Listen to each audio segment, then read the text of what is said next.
Okay, good afternoon mga idol. Mag-share lang tayo kasi request sa atin ng isang kaibigan natin na ano daw yung pinapatukan natin sa mga panghanda natin. Ito, yung greens natin.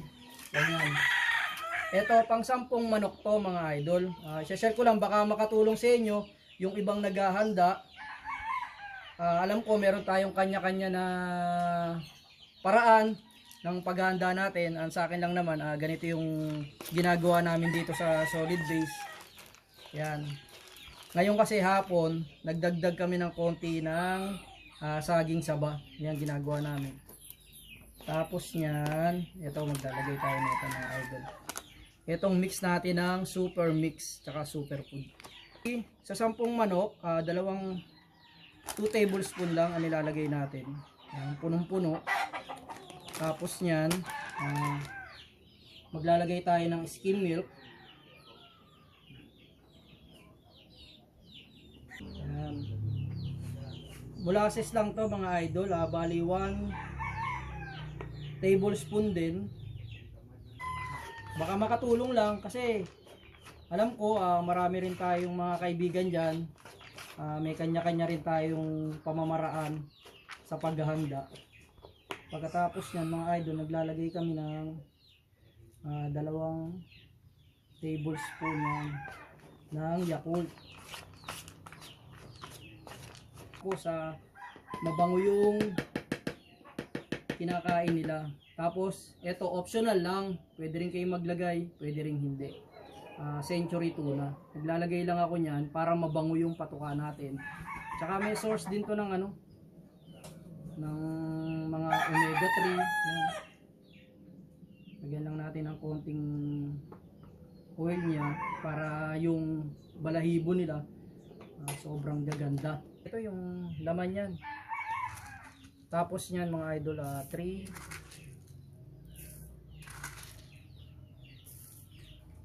cups ng platinum pellet. Makapagpatukan na tayo ng mga panlaban natin.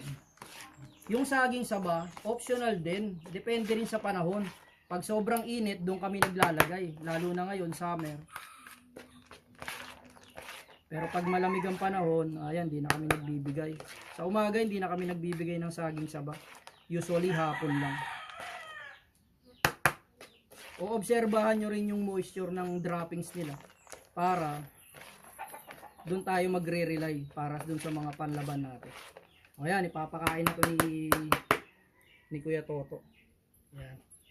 Mga idol, ito yung scooper namin. Ito, larga na to sa mga panlaban. O, ito na. Ako na i-prepare lang ni Kuya Toto yung mga patukaan nila. Ito, sukat na to. Usually ganyan, medyo konting apaw lang. 40 grams yan. Patukaan namin. Pagdaan yan mga idol, gawa ng sobrang bango na itong natin. Ang ginawa natin sa kanilang patuka.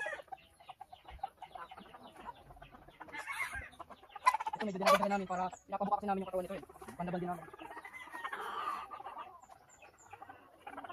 Ito, next week pwede mo siyang laban. Maganda na yung tutok mo yung ulo niya. Makita mo naman, sobrang ganda na ng kondisyon niya.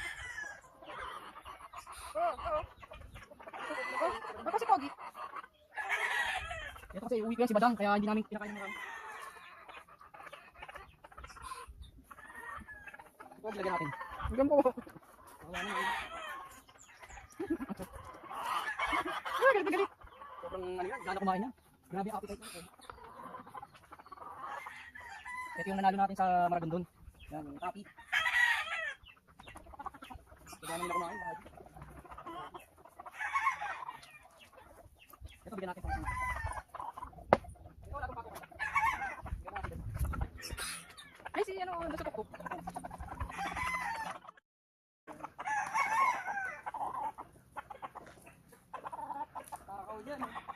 Ganyan sila kasisiba mga idol. Pag alam nilang papakainin na sila, yun yung tatay.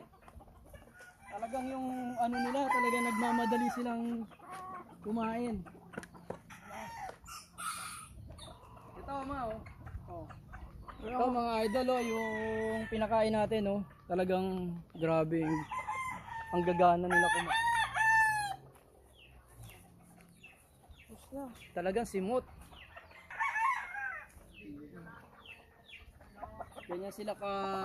Ganyan yung appetite nila mga idol. Gawa ng nagme-maintenance din tayo ng B-complex natin, yung bago natin super B-complex. Yan, tsaka pulang-pula. Oh, yung panlaban natin, oh. Yung panlaban, mga idol, simot na simot. Oh. Ano, patukan natin mga idol. Oh, ito si Gagamboy, mga idol. Napakabait na manok, pero favorite ko to eh. Isa sa favorite ko, ito yung two-time winner natin na. Two-time winner natin. May mga anak na rin to, konti lang. Ganda na kasi ng katawan nila.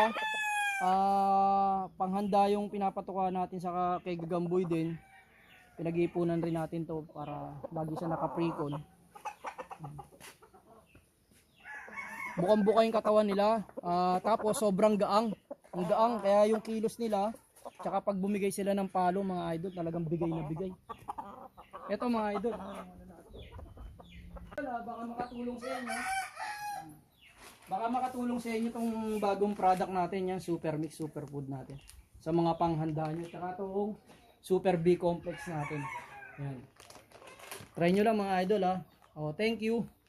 God bless sa inyo lahat. Sana magpanalo pa kayong lahat.